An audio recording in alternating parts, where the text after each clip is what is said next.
brought to you by Vega, powered by Sensodyne and Women. We are Zubal. ટીવી9ના exit poll અનુસાર દેશમાં ફરી બની રહી છે મોદી સરકાર, તો ગુજરાતની તમામ 26 બેઠકો પર ત્રીજી વખત ભાજપની જીતનું અનુમાન છે। ત્યારે આવો જાણીએ કે વડોદરા વાસીઓનો શું છે મિજાજ। લોકસભા માટેની મત ગણતરીના હવે કલાકો ગણાઈ રહ્યા છે, ત્યારે જનતા કોને મત આપ્યો છે અને હવે કયા પ્રકારનું એક્ઝિટ પોલ જણાઈ રહ્યું છે, કોની સત્તા આવશે અને કોને સીટ ગુમાવવાનો વારો આવશે, કોની સરકાર કેસરિયા ધીમન જોગી થયું રે દિલ ઝૂમે જુઓ મત મસ્ત થયું રે કેસરિયા ધીમન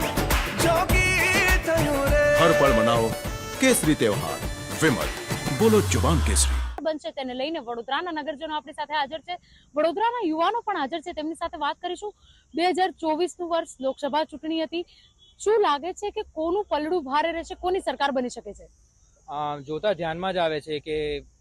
બીજેપી સરકારનો નારો જ હતો કે 400 પાર, એટલે કોન્ફિડન્સની સાથે હવે તો જોઈએ તો ઓપોઝિશન તો 400 પારના જ પેલા ચુંગલમાં ફસાઈ ગયેલી કે હવે તો શું કરવું, આ તો સરકાર તો એમને બનવાની છે, તો 100% સરકાર તો બીજેપીની જ આવવાની છે। 4 તારીખે પરિણામ બી સારા જ આવવાના છે। બિલકુલ, ગુજરાતની જો વાત કરીએ, ક્ષત્રિયોનું આંદોલન, તમામ જે આંદોલનો છે તેની વચ્ચે શું લાગે છે કોને ફાયદો થશે? ચોક્કસ રીતે આપણે કહી શકીએ કે કોંગ્રેસનું જેમ એ લોકોએ રાજપૂત આંદોલનમાં કોંગ્રેસે 1-2 સીટ પર વેગ પકડ્યો હતો, પરંતુ જોવા જઈએ તો જનતા જાણે છે એવી જ રીતે સરકાર ભાજપની બની શકે છે। હા, એમાં 26-26 આવી શકે છે। બિલકુલ, જે રીતે સરકાર ભાજપની બનવાની જઈ રહી છે, ત્યારે અન્ય લોકો પણ શું વિચારે છે તે પણ જાણવાનો પ્રયત્ન કરીએ। જે રીતે ભાજપની સરકારની વાત કરી રહી છે, પરંતુ એક્ઝિટ પોલના જે પ્રમાણેના આંકડા બતાવી રહ્યા છે, લાગી રહ્યું છે ભાજપ 400 ને પાર પહોંચશે? મારા મિત્ર જે અત્યારે બોલ્યા કે જે 400 પારનો જે નારો આપેલો, તો ભાઈ 400 પારનો નારો જ્યારે આપ્યો એના પછીના જે એમની જે રેલીઓ થઈ ત્યારે એમના જ નેતાઓને વડાપ્રધાન મોદીજી જાતે 400 પાર બોલવાનું બંધ થઈ ગયા, કારણ કે ક્યાંક ને ક્યાંક લોકોને મોંઘવારી જે રીતની લડી રહી છે, ભ્રષ્ટાચારની જે મોદી સાહેબ જે મોટી મોટી વાતો કરતા હતા, પણ પછી અજીત પવારને લઈને એ પૂરા બેકફૂટ પર આવી ગયા, એટલે લોકો સમજી ગયા કે ભાઈ આ લોકો ફક્ત બોલે છે પણ કરતા નથી, એટલે બદલાવ હવે જરૂરી છે।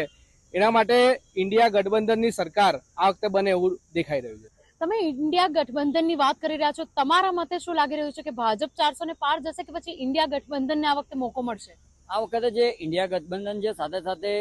અનેક સરકારોની વાત ચાલતી હોય ત્યારે ખાસ કરીને ભારતીય જનતા પાર્ટી 400 પાર, પણ મને એવું લાગે છે કે હવે સંસદ બહાર જશે, કારણ કે પબ્લિકને હવે ખબર પડી ગઈ છે મોંઘવારી, બેરોજગારી, મોંઘું શિક્ષણ, સાથે સાથે ઘણી બધી તકલીફો પડી છે, અને ઘણી વખત અમે એવું પણ સાંભળ્યું છે કે અંદર એકબીજાના પણ ટાટિયા ખેંચવામાં આવ્યા છે। એટલે ખાસ કરીને હવે એવું લાગી રહ્યું છે કે ભારતીય જનતા પાર્ટીની જે સરકારની વાત છે, સરકાર મને નથી લાગતું કે બને, પરંતુ ગુજરાતની વાત કરે તો ગુજરાતની અંદર જે 26 સીટો છે, 26 સીટોમાંથી લગભગ 4 થી 5 સીટો જાય તેમ લાગી રહ્યું છે। સાથે સાથે ગુજરાત રાજ્યની વાત કરીએ તો ગુજરાતની અંદર તમે જોયું હશે કે ભાઈ ઘણી વખતે એક્ઝિટ પોલના આંકડાકીય માહિતી આપવામાં આવે છે, પરંતુ એક્ઝિટ પોલ જે ગયડાઓ કહેતા હતા કે ભાઈ જયારે કોઈ ઉપર જોઈએ તો વરસાદ પડશે કે નહીં પડે, એ જ રીતનું જે અત્યારે જે હજુ અમુક એજન્સીઓ છે, એજન્સીઓના મારફતે ખબર પડે છે કે ભાઈ હવે એક્ઝિટ પોલના આંકડા,